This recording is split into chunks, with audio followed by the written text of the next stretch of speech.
말씀을 함께 보겠습니다. 말라기 3장 3절에서 4절입니다. 말라기 3장 3절에서 4절. 그가 은을 연단하여 깨끗하게 하는 자같이 앉아서 레위 자손을 깨끗하게 하되 금 은같이 그들을 연단하리니 그들이 공의로운 제물을 나 여호와께 바칠 것이라.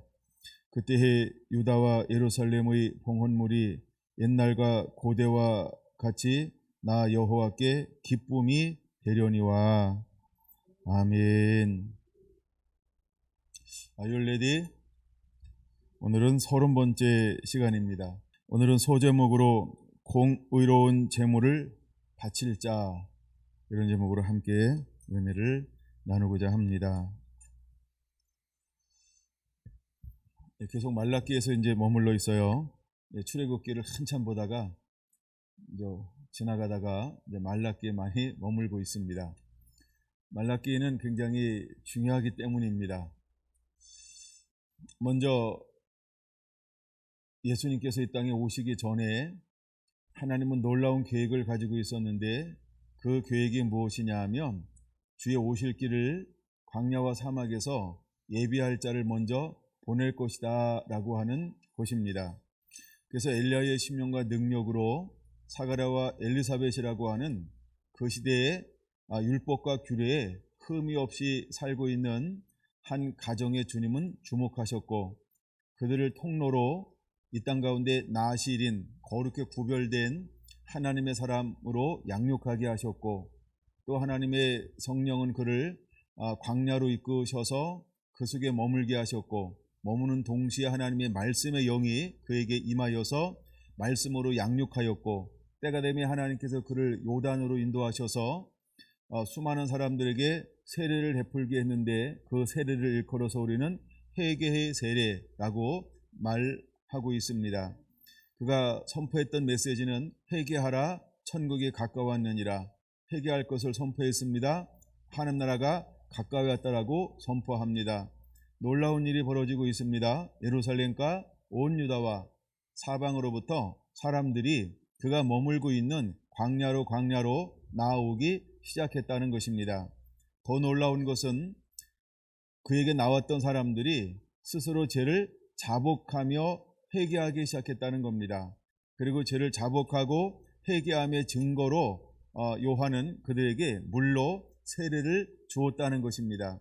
그래서 우리가 요한의 세례는 회개의 세례다 라고 말하고 있고요, 예수님의 세례는 불과 성령으로 세례를 주실 자. 그래서 우리가 예수님을 만나면 우리가 불로 세례를 받을 것입니다. 그 다음에 성령으로 세례를 받을 것입니다. 그럼 오늘을 살아가는 저와 여러분들은 어떤 세례를 받은 자여야 할까? 우리가 제사함뿐만 아니라 이제 우리는 불과 성령으로 세례받은 자가 되어야 할 줄로 믿습니다. 다시 말해서 우리가 연단된 그릇이어야 한다는 겁니다. 그래서 깨끗하게 되어야 한다는 것입니다. 거룩한 전이 되어야 한다는 것입니다. 그러면 성령이 우리 안에 머물게 될 것입니다. 그러므로 우리의 삶은 이제 성령이 거하는 하나님의 전이어야 할 줄로 믿습니다. 주님이 찾는 거룩한 세대가 되어야 합니다. 영광의 그릇이 되어야 합니다. 성결한 통로가 되어야 할 줄로 믿습니다. 그래서 다시 오실 주님을 이제 맞이할 뿐만 아니라 잃어버린 영혼들을 빛 가운데로 예수님께로 인도하여서 그들과 함께 이제 나아가는 그 사역과 사명을 감당하는 자들이 되어야 할 줄로 믿습니다. 우리는 준비되어져야 합니다. 그 다음에 말라기 3장 1절은 누가 오실 거라고 말씀하고 있냐 하면, 너희가 사모하는 자, 너희가 기다리는 자, 너희가 갈망하는 자, 언약의 사자가 올 것이다 라고 말씀을 하고 있습니다. 사자는 사자인데 어떤 사자냐 하면, 처음에는 내 사자를 이라고 말하고, 두 번째는 언약의 사자라고 말하면서 언약이라는 단어를 더 첨부하고 있는 것을 볼 수 있습니다. 이제 언약의 사자가 올 겁니다. 이분은 누굴까요? 이제 하나님이 아담이 타락한 이후로부터 하나님께서 예비하신, 즉 언약하신 예수 그리스도 메시아, 기름 부음 받은 자, 그를 하나님이 보내어 줄 거라고 하는 겁니다. 그래서 예수님이 이 땅에 오시면 그가 하는 일이 무엇을 할 것이냐 하면, 그는 불로 임하실 것입니다. 그는 잿물로 임하실 것입니다. 마치 예수님의 사역이 무엇과 같을 것이냐 하면 불과 같을 것이고 잿물과 같을 것이라고 하는 것입니다. 근데 불이라고 하는 것은 어떤 의미가 있냐 하면 금을 연단한 자의 불이다 라고 말하고 있습니다.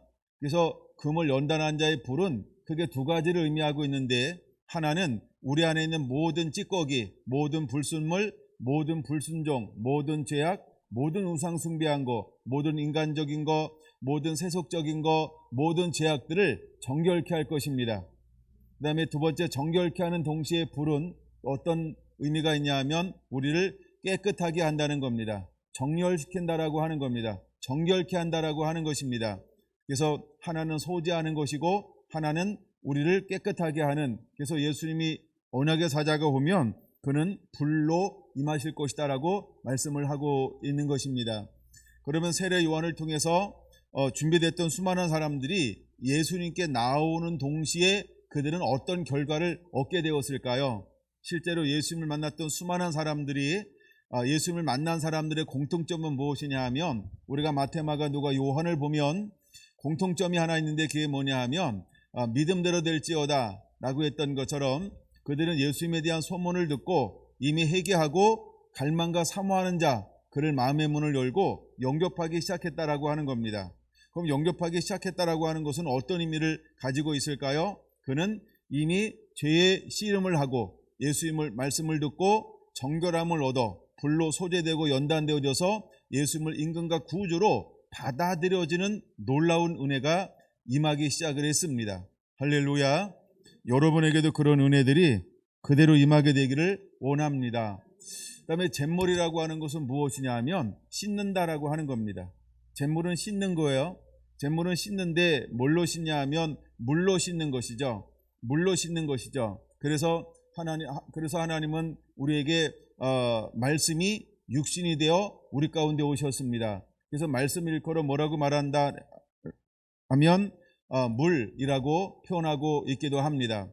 또한 물로 씻는다, 우리가 이제 표백한 이제 잿물로 씻는다라고 할 때 이 물의 의미는 또 어떤 것이 있냐 하면 네 배에서 생수의 강이 넘쳐나리라 라고 했던 대표적인 요한복음 4장에 보면 이것을 7장에 너희가 장차 받을 성령이다 이렇게 표현하고 있는 것을 볼 수 있습니다.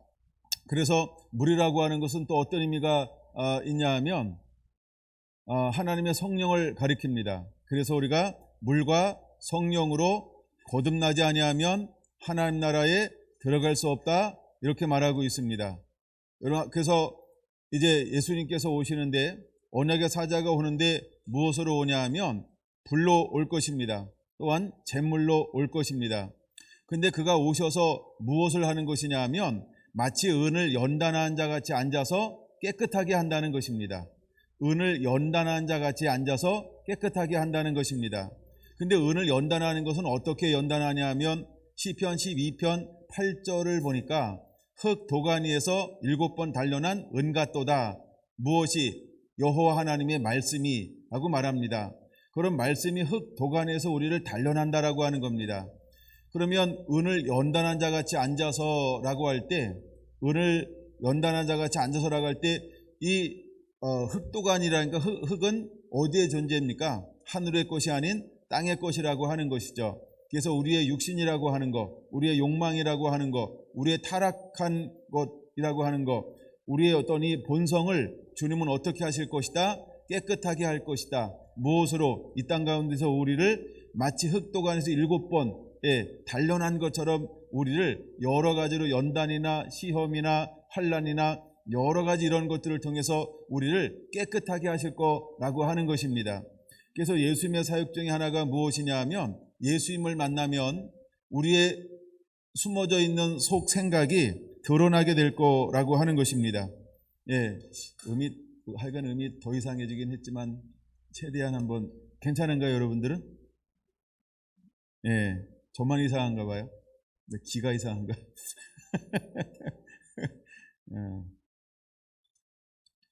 예, 하나, 둘, 셋. 네. 네. 전체적으로 왜 음이 다운됐는지 모르겠어요. 예, 하나, 둘, 셋. 예, 너무 굵어졌어요. 제가 별로 음에 신경 쓰지 않는데 약간 크게만 해주면 됐는데 다른 걸 만졌어요. 막 음이 굉장히 굵어졌어요. 네. 네. 저는 이렇게 사운드에 별로 신경을 안 써서요. 근데 제가 너무 작게 들려서 좀 올려달라고 한 건데 다른 걸 막 만졌나 봐요. 네. 괜찮은가요? 자, 이제 그냥 놔두시고 하시죠. 여러분들이 걸러서 들으시기 바랍니다. 네. 예. 그냥 해야 돼요. 제가 자꾸 신경 쓰여서. 자, 다시 이제 말씀을 한번 돌아옵니다. 3절 보기 시작했죠. 그가 은을 연단한 자 같이 앉아서 그가 은을 연단하여 깨끗하게 하는 자 같이 앉아서라고 표현하고 있습니다. 그래서 그는 이 땅에 있는 타락한 존재인 우리를 어떻게 할 것이냐 하면 정결케 할 거라는 것입니다. 하나님이 이스라엘을 택하였습니다. 이스라엘을 선민이라고 말합니다. 근데 이스라엘을 하나님 제사장 나라로 거룩한 백성으로 하나님이 그를 삼으셨습니다. 근데 끊임없이 누가 하나님 앞에 도전하고 불순종으로 하나님 앞에 머물기 시작하냐 하면 이방인들이 행하는 것처럼 이스라엘 백성들도 하나님을 떠납니다. 말씀을 떠납니다. 그리고 우상을 숭배합니다. 그리고 자기를 사랑합니다. 하나님의 모든 것을 다 벗어버렸습니다. 하나님을 버렸다라고 할 때 대표적인 게 무엇이냐 하면 그냥 하나님 자신을 버렸어요. 그걸 우리가 뭐라고 표현하냐 하면 하나님의 말씀을 버렸다, 이렇게 표현할 수 있습니다. 그래서 4절과 5절에서 크게 두 가지로 우리가 볼 수 있는데, 하나는 무엇이냐 하면 이렇게 말합니다. 유다와 예루살렘의 봉헌물이라고 말합니다. 봉헌물이라고 말합니다. 그럼 여기서 말하는 봉헌물이라고 하는 건 뭘까? 쉽게 얘기하면 예배입니다. 예배입니다. 그 다음에 10절에 말하는 8절에 말하는 11조와 봉헌물이라 라고 할 때 이게 무엇을 가리키는 걸까요? 이것도 예배입니다. 이것도 예배입니다. 또 예배인 동시에 무엇을 말하고 있는 것이냐 하면 5절에 보면 이웃을 향한 사랑입니다. 그러니까 예배가 잃어버렸어요. 하나님을 경외함이 잃어버렸어요. 이웃을 사랑함이 잃어버렸어요. 그리고 언약의 사자가 오면 무엇을 회복할 것이냐 하면 예배를 회복할 거라는 것입니다. 예배를 회복할 거에 대해서 말씀을 해주고 있는 것입니다.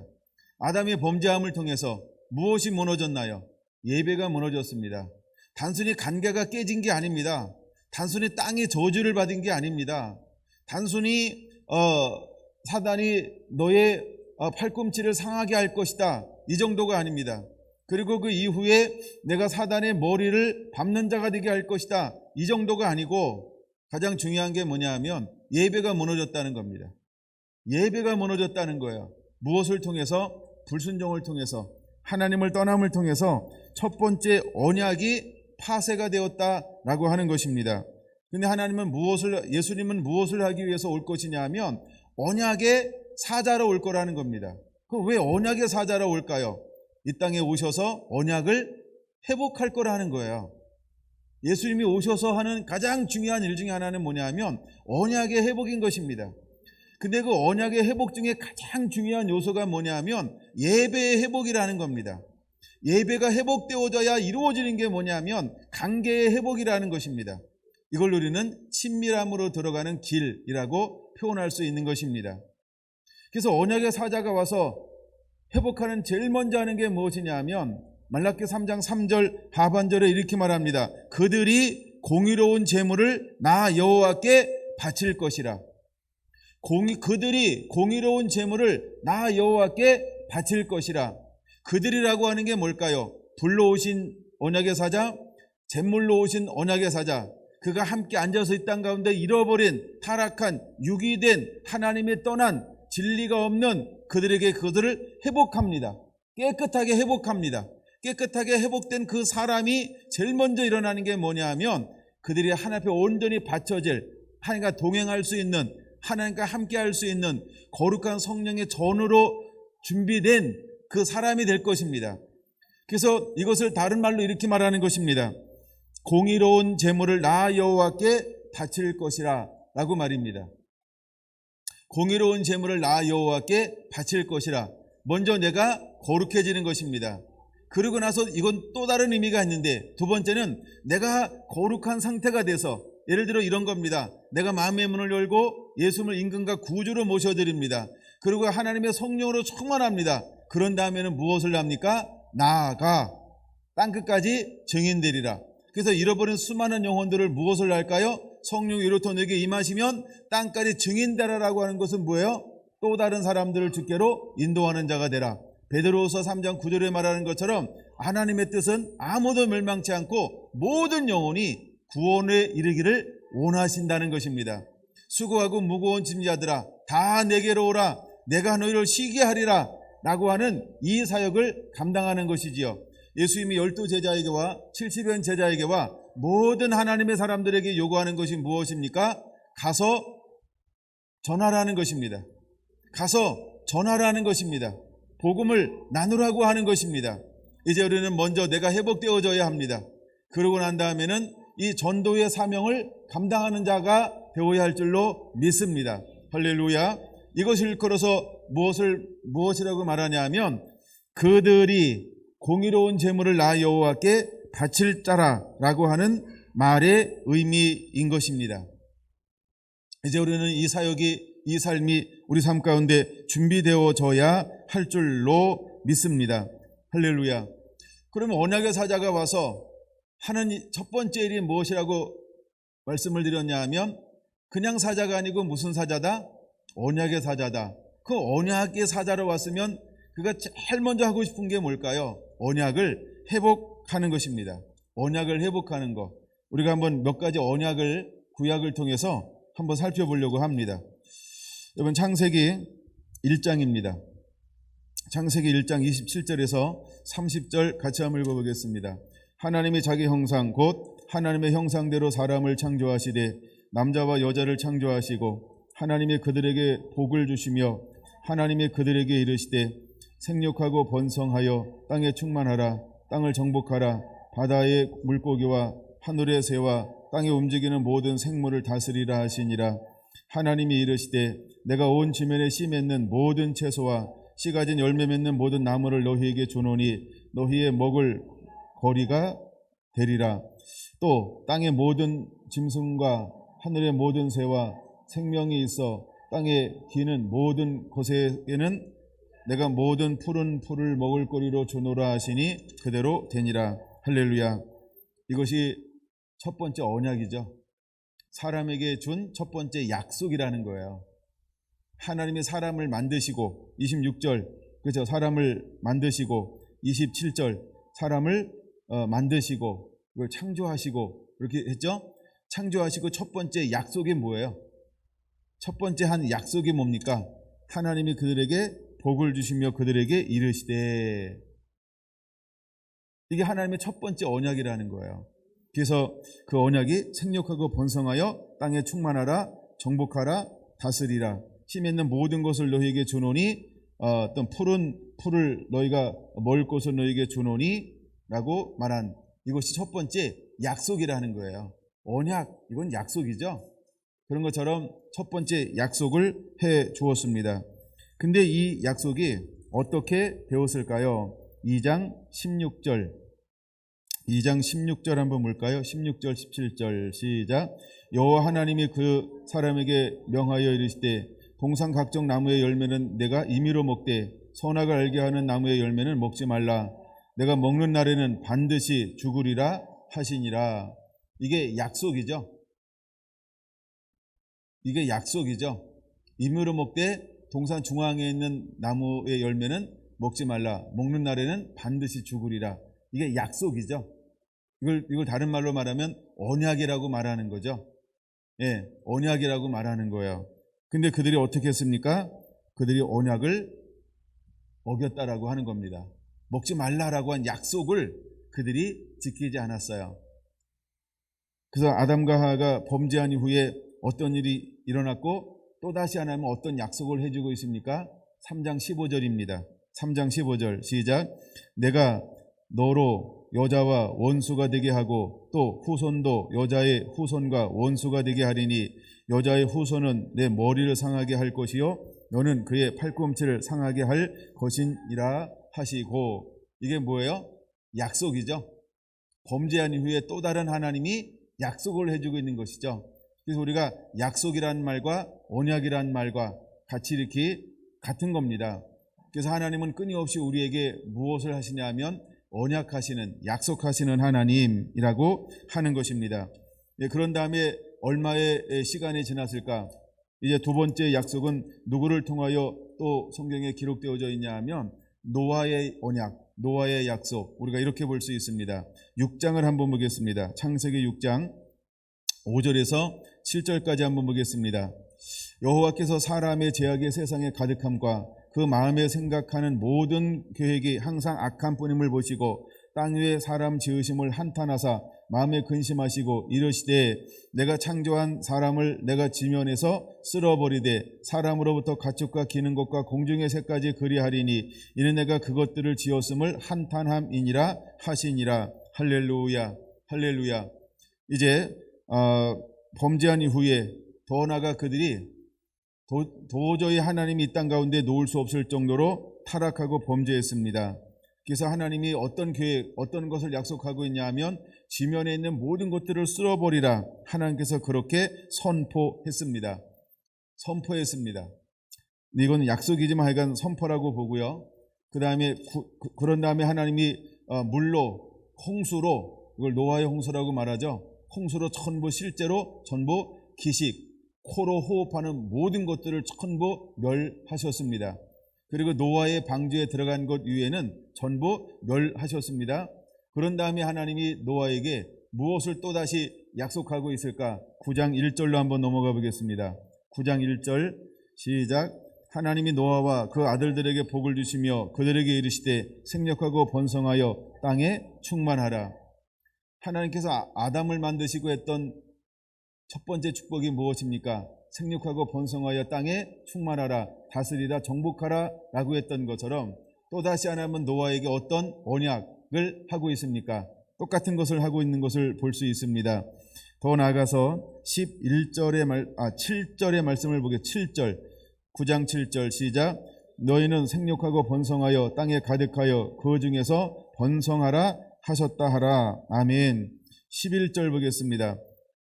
내가 너희와 언약을 세우리니 다시는 모든 생물을 홍수로 멸하지 아니할 것이라.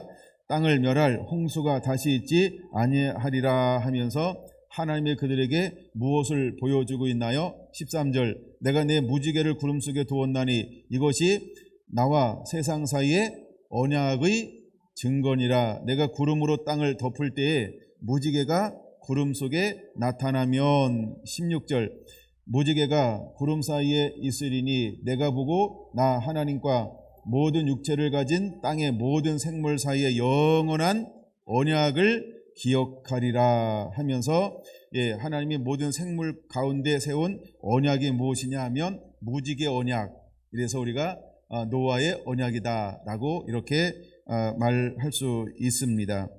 우리가 노아의 언약이라고 하는 것은 이제 뭐냐 하면 그들이 이제는 타락하고 또 하나님께 불순종하고 멀리 떠난다 할때라도 하나님은 어떻게 하겠다?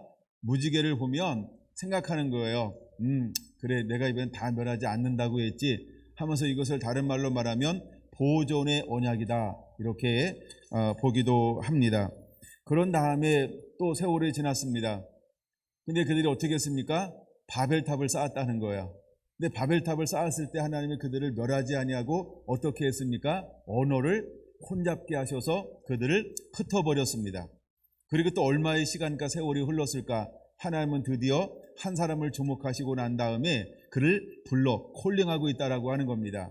그러면 하나님께서 아브람이라는 사람을 부를 때 아브람은 거룩한 자였습니까? 깨끗한 자였습니까? 성결한 자였습니까? 의로운 자였습니까? 아니다 라고 하는 것입니다. 마찬가지로 언약의 사자가 와서 무엇을 할 것이냐 하면 불로 올 것입니다. 잿물로 올 것입니다. 왜 불로 오고 잿물로 올까요? 거룩하지 않으니까, 성결하지 않으니까, 의롭지 않으니까, 온전하지 않으니까 하나님은 불로 오시고 잿물로 오셔서 우리를 연단하고 단련하셔서 깨끗하게 정결하게 씻고 준비할 거라는 것입니다. 할렐루야. 그러면 주님은 우리를 뭘로 파송할까요? 거룩하지 않은 곳으로, 준비되지 않은 곳으로, 죄악이 있는 곳으로, 타락한 그곳으로, 악독함이 있는 그곳으로 하나님은 누구를 파송할까요? 그것들을 때로는 불로, 때로는 잿물로 연단하고 깨끗하게 하고 정결하게 할 하나님의 능력, 하늘의 통로가 된 사람을 하나님은 파송하게 될 거라고 하는 것입니다. 그러면 저와 여러분들은 무엇으로 준비된 자가 되어야 할까요? 공의로운 제물을 하나님께 바칠 자로 준비되어져야 할 줄로 믿습니다. 할렐루야. 여러분, 제자들은 오순절 성령을 받고 난 이후에 그들은 어떤 삶을 위해 준비가 끝났을까요? 공의로운 제물을 하나님께 바칠 자의 준비로 단장되어졌다라고 하는 겁니다. 이제 우리 성결한 성도 한 분 한 분들도 이와 같이 언약을 성취하기 위해서 이제 예수 그리스도의 거룩한 이름을 가지고 나가 공의로운 제물을 함께 바치는 그 하나님의 사람으로 준비되어지는 은혜가 임하게 되기를 예수님의 이름으로 축원합니다. 여러분, 아브라함은 하나님께서 창세기 12장 1절에서 3절 같이 볼까요? 계속 찾고 있으니까 1절에서 3절까지만 보겠습니다. 시작. 여호와께서 아브라함에게 이르시되 너는 너희 고향과 친척과 아비의 집을 떠나 내가 내게 보여줄 땅으로 가라. 내가 너로 큰 민족을 이루고 내게 복을 주어 내 이름을 창대하게 하리니 너는 복이 될지라. 너를 축복하는 자에게는 내가 복을 내리고 너를 저주한 자에게는 내가 저주하리니 땅의 모든 족속에 너로 말미암아 복을 얻을 것이라 하신지라. 이에 아브라함이 여호와의 말씀을 따라갔고 라고 말하고 있습니다. 할렐루야. 드디어 이제 이것은 우리가 뭐라고 표현하고 있냐면 아브라함의 언약, 이렇게 표현하는 것입니다. 여러분, 아브라함의 언약은 그 이후에 누구에게로 또 전달되어지고 있나요? 17장 21절 누구에게로 넘어갔습니까? 내 언약은 내가 내년 이 시기에 사라가 내게 낳을 이삭과 세우리라 하면서 아브라함에게 세웠던 언약이 누구에게로 넘어갔습니까? 이삭에게로 넘어가서 이삭의 언약이 되었습니다. 또한 이 언약은 누구에게로 넘어갑니까? 25장 33절을 보겠습니다. 25장 33절 있나요? 시작. 야곱이 이르되 오늘 내게 맹세하라. 에서가 맹세하고 장자의 명분을 야곱에게 판지라 하면서 드디어 그 아브라함의 언약이 누구에게로 넘어가고 있습니까? 이삭에게서 야곱에게로 그 언약이 넘어가고 있는 것을 볼 수 있습니다. 하나님이 이처럼 어떤 하나님이냐면 언약의 하나님이라는 거예요. 하나님은 끊임없이 언약을 맺으십니다. 근데 이제는 하나님이 한 개인에서 이제 하나님이 이스라엘이 애굽으로 고센 땅에 정착하고 400년 이후에 출애굽하는 동시에 하나님이 이제 언약을 이제 개인의 단위에서 어떤 단위로 변화를 시키는가 한번 출애굽기 19장으로 핵심 구절만 하나 보겠습니다. 출애굽기 19장 찾으셨습니까? 그럼 5절과 6절 이게 핵심 구절이에요. 5절과 6절 시작. 세계가 다 내게 속하였나니 너희가 내 말을 잘 듣고 내 언약을 지키면 너희가 모든 민족 중에서 내 소유가 되겠고 너희가 내게 대하여 제사장 나라가 되며 거룩한 백성이 되리라. 너는 이 말을 이스라엘 자손에게 전할지니라. 할렐루야. 드디어 이스라엘 백성을 대상으로 해서 하나님께서 무엇을 맺고 있는 걸 볼 수 있습니까? 언약을 맺고 있는 것을 볼 수 있습니다. 그래서 이제는 하나님이 개인에게서 이제는 하나님이 이 전체라고 하는 백성들과 친히 하나님께서 이 언약을 맺고 있습니다. 그래서 하나님께서 이스라엘 백성들을 무엇으로 만들어 주었습니까? 이스라엘이라고 하는 나라는 제사장 나라가 되게 했습니다. 이걸 다른 데 보면 기름 부음 받은 자요 선지자요라고 말하고 있습니다. 그래서 이스라엘 민족 자체는 하나님의 음성이 되어야 한다는 겁니다. 이스라엘 자체는 하나님을 보여주는 민족이 되어야 한다는 것입니다. 마치 모세가 누구를 보여줘야 했습니까? 하나님을 보여줘야 했던 것처럼. 근데 모세가 무리바 물가에서 하나님의 명령대로 하지 않고 자기의 감정에 실려서 두드렸단 말입니다. 근데 하나님이 그것 때문에 찾아와서 뭐라고 말씀했습니까? 너는 나를 믿지 않았다. 더 중요한 건 뭐예요? 너는 나의 거룩함을 내 백성 가운데 드러내지 않았다 라고 말씀하셨다는 겁니다. 그러므로 하나님께서 들어가라, 인도하라고 한 어디를 못 들어갑니까? 젖과 꿀이 가나안 땅에 모세가 들어갈 수 없었던 겁니다. 마찬가지로 하나님은 이스라엘 민족을 어떤 민족이 되기를 원하는 겁니까? 거룩한 민족이요, 성결한 민족이요. 할렐루야. 정말 정결한 민족이 되기를 원했습니다. 그래서 모든 공의로운 제물을 하나님께 바칠 그런 민족이 되기를 원했습니다. 근데 계속해서 이 민족이 하나님 앞에 어떻게 행하고 있습니까? 하나님을 불신합니다. 그리고 세상을 사랑해서 우상을 섬깁니다. 이 두 가지 제약으로 지적하는 거예요. 끊임없이 그래서 하나님께서 이제 이스라엘 백성과 언약을 맺었는데, 이 이스라엘 백성과 언약을 맺었는데 그들이 어떻게 했습니까? 이것을 거부하고 말았습니다. 이스라엘 백성들이 언약을 끊임없이 거부합니다. 근데 말라기 시대는 어떤 시대냐 하면 아주 구약의 시대입니다. 그래서 하나님께서 언약의 사자를 보낼 것인데 그가 하는 일이 있습니다. 그가 무엇을 하냐면 불로 임한다는 겁니다. 그가 표백한 제 제물로 임한다는 겁니다. 그래서 은을 깨끗하게 한 자같이 앉아서 수많은 사람들을 깨끗하게 할 거라는 겁니다. 그러고 난 다음에 깨끗함을 받은 그들이라고 하는 것은 깨끗함을 받은 그들이라고 말하는 거예요. 언약의 사자가 아니고 그들을 통해서 이제 하나님은 무엇을 하기를 원하실까요? 공의로운 제물을 하나님께 바치게 할 것이다. 할렐루야. 여러분, 그들이라고 하는 단어는 이제 말라기 3장에서는 굉장히 중요한 단어가 될 것입니다. 그들을 마지막 때 예수님과 함께 심판하게 될 것입니다. 어린 양과 함께 심판하게 될 것입니다. 주의 오실 길을 예비하게 될 것입니다. 정말 이 땅 가운데 가장 기쁨이 될 것이며, 그들은 심판의 기준으로 또한 영광의 이름으로 하나님의 그들이 그렇게 쓰임받게 될 것입니다. 그러므로 먼저 우리 안에 이제 무엇으로 회복됨이 일어나야 할까요? 여러분, 우리가 언약을 회복하는 자가 되어야 합니다. 우리가 이제 말씀이 회복된 자가 되어야 합니다. 우리가 그 삶을 살아내는 자가 되어야 할 줄로 믿습니다. 할렐루야. 여러분, 하나님이 우리에게 무엇을 요구하는가? 여러분, 다시 한번 출애굽기 19장 5절 아직도 펴고 있죠? 출애굽기 19장 5절에 보면 핵심이 뭘까요? 너희가 내 말을 잘 듣고 라고 하는 겁니다. 너희가 내 말을 잘 듣고 그 다음에 무엇을 요구하고 있습니까? 내 언약을 지키라 라고 하는 겁니다. 그럼 여러분, 우리가 해야 될 일이 있습니다.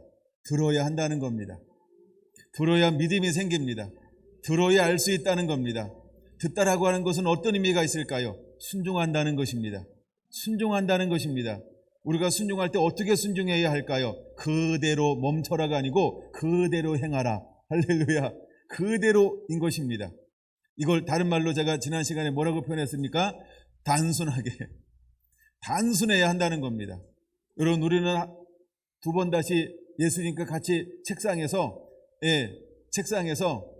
내 계획을 주님이 말씀하시면 그걸 풀어서 내 계획으로 다시 재작성하지 않아야 합니다. 말씀하시면 복명복창하고 그대로 나가서 행동으로 옮겨야 되는 겁니다. 복명복창 아시죠? 우리가 명령에 내리면 이렇게 다시 그대로 내가 복창한 다음에 가서 그대로 행동으로 옮기는 겁니다. 이게 종이라는 개념입니다. 우리의 삶은 이런 삶이 되어야 할 줄로 믿습니다. 할렐루야. 그래서 예수님도 어떤 사명을 감당했을까? 아무것도 스스로 하지 않았다. 여러분, 예수님도 하나님 말씀하시면 복명복창했다는 것입니다.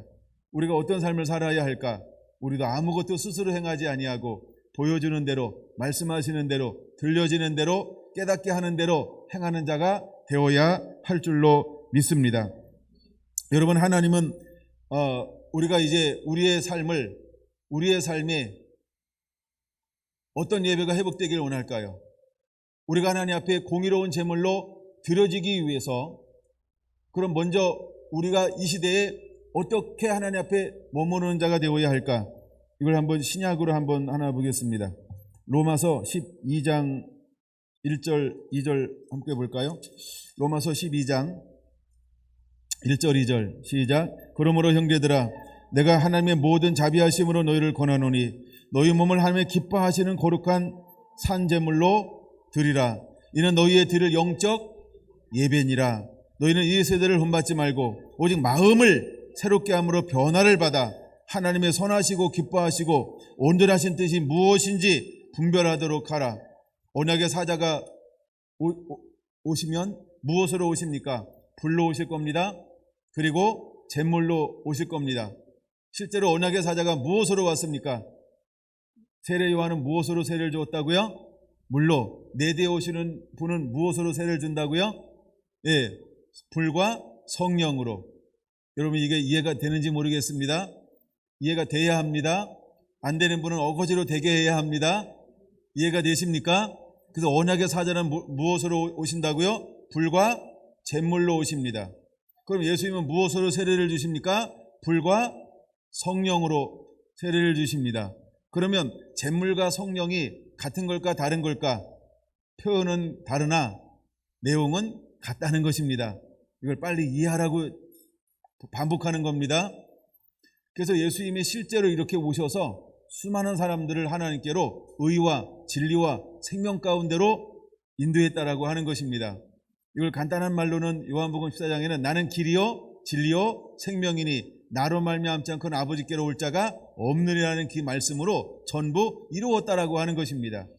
그럼 이제 하나님은 우리에게 어떻게 예배하는 자가 되기를 원하고 있을까? 다시 한번 로마서 12장 1절은 뭐라고 말씀하고 있습니까? 너희 몸을 하나님이 기뻐하시는 거룩한 산제물로 드리라 라고 하는 것입니다. 너희 몸을 하나님이 기뻐하시는 거룩한 산제물로 드리라 이렇게 말하고 있습니다. 이 말씀이 이해가 되시나요? 구약의 예배는 어떤 예배였습니까? 소를 가지고 나갑니다. 양을 가지고 나갑니다. 비둘기를 가지고 나갑니다. 그러면 전부 어떻게 해야 될까요? 예, 죽이죠. 각을 뜨죠. 그리고 피를 전부 흘리고 각을 떠서 하나님 앞에 번제단 위에 올려놔서 이것을 하나님 앞에 불로 태워서 하나님이 그 흠양하시도록 드렸다는 겁니다. 나를 대신해서 누군가가 뭐 해야 된다? 죽어야만 했다라고 하는 겁니다. 근데 이제 주님은 우리에게 어떤 예배를 원하고 있습니까? 우리 몸이 거룩하게 어떻게 된다고요? 기뻐하시는 산제물이 되어야 한다는 겁니다. 그럼 이제 우리가 어떤 예배자가 되어야 할까? 살아서 하나님을 예배하는 자가 되어야 합니다. 살아서 하나님을 거룩하게 예배하는 하나님을 하나님 되게 하는 이 사람을 일컬어서 뭐라고 표현할 수 있을까? 공의로운 제물을 하나님께 바칠 준비가 된 사람, 이렇게 표현할 수 있는 것입니다. 이제 우리는 공의로운 예물을 하나님께 바칠 수 있는 이 영적인 준비가 되어져 있어야 할 줄로 믿습니다. 그럼 이 사람들은 어떤 삶을 살까? 2절의 삶을 살게 될 거라는 겁니다. 여러분 2절 보세요. 이 세대를 본받지 않습니다. 이 세대를 본받지 않는다라고 하는 것은 어떤 의미가 있냐면 말라기 1장, 2장, 3장에 나오는 모든 죄악의 삶을 살지 않는다는 겁니다. 그러니까 예배가 된 삶, 회복된 삶을 살게 될 것이다 라고 하는 것을 표현하고 있는 단어이기도 합니다. 아직 이것이 잘 이해가 안 돼도 그냥 들으시면 됩니다. 계속해서 제가 깨달은 대로 오후에 또 가르쳐 드릴 것이고 말씀을 나눌 것입니다. 그 다음에 로마서 12장 2절 너희는 이 세대를 흠맞지 말고 오직 마음을 새롭게 함으로 변화를 받아. 여러분 잘 보세요. 우리가 두 가지죠. 하나는 위형이 있고 하나는 내적인 것이 있어요. 근데 우리가 하나님의 찾는 예배자는 어떤 예배자인가요? 위형적인 것이 아니고 내적인 거라고 하는 겁니다. 즉 마음으로 드려지는 예배, 즉 우리가 마음으로 사랑하는 것입니다. 우리가 하나님을 사랑할 때 힘을 다하고 뜻을 다하고 정성을 다하고 너 요한을 사랑하라. 그래서 하나님은 우리에게 무엇을 원할까요? 이제는 마음을 새롭게 함으로 변화를 받으라고 하는 것입니다. 할렐루야. 여러분 예수님 시대 때 그 당시의 예배는 어떤 예배였을까요? 성식적인 예배가 대표적인 거죠. 이걸 다른 말로 말하면 외식하는 예배였다는 겁니다. 외식하는 예배였다는 겁니다. 그럼 말라기 시대의 예배는 어떤 예배였을까요? 전부 1장, 2장을 보면 외식적인 예배였다는 거예요. 형식적인 예배였다는 것입니다. 근데 이제 하나님은 언약의 사자를 보내서 무엇을 할 것입니까? 외식적인 예배에서, 형식적인 예배에서 어떻게 할 것이다? 그들을 불로 깨끗하게 할 것이다. 그 다음에 잿물로 씻을 것이다. 할렐루야. 그럼 하나님이 오늘 우리가 드려지는 예배 어떤 예배자가 되어야 할까? 어떤 예배자가 되어야 할까요? 여러분 2절에 말씀하고 있는 것처럼 이 세대를 본받지 말고 오직 마음을 새롭게 함으로 변화를 받아 하나님의 기뻐하시는 우리의 삶을 거룩하게 만들어서 하나님의 기뻐 받으실 만한 영적 예배자가 되어야 할 줄로 믿습니다. 할렐루야. 여러분 이것이 예수님께서 이 땅에 오신 목적이고 예수님을 닮은 예수님을 임금과 구주로 모셔드린 사람들이 살아내야 할 삶이라고 하는 것입니다. 하나님의 마지막 때 이런 사람들을 통하여서 무엇을 이룰 것이냐 하면 다시 한번 주의 나라, 주의 영광과 주님의 의를 이룰 거라고 하는 것입니다. 주님이 찾는 사람들은 이러한 사람을 찾으실 것입니다. 그러므로 여러분들이 이렇게 준비되어서 일어나게 되기를 예수님의 이름으로 축원을 드립니다. 구약을 계속해서 봤으니까 구약에 있는 말씀을 하나 더 찾아보고 말씀을 마치려고 합니다. 예레미야 31장